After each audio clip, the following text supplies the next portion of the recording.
Good morning, families and friends. Our key text is found in 2 Corinthians 4, 7-12.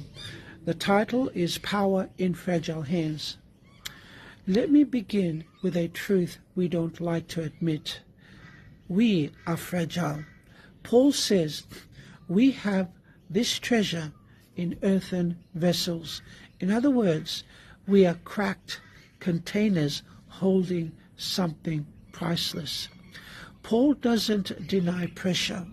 He doesn't pretend life is easy. He says he was pressed, perplexed, persecuted, and knocked down.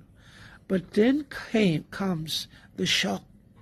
He was not crushed, not in despair, not abandoned, not destroyed. The question is why? The reason why is because Paul understood something many of us forget, which is the strength of the message does not depend on the strength of the messenger. The power was never in Paul. The power was in God. Paul's life focus wasn't comfort, it was survival. It wasn't success. His focus was this, that life of Jesus may be made visible in us. Even suffering had a purpose. Paul says, death works in us, but life works in you. His pain became someone else's hope. His weakness became someone else's faith. That's radical.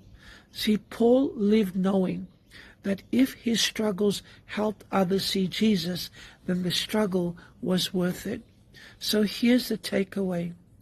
You don't need to be unbroken for God to use you. You don't need to be strong for God to be powerful. Sometimes the cracks are exactly where the light gets out. Your weakness does not disqualify you. It reveals where God's power is at work, and that changes everything. God bless.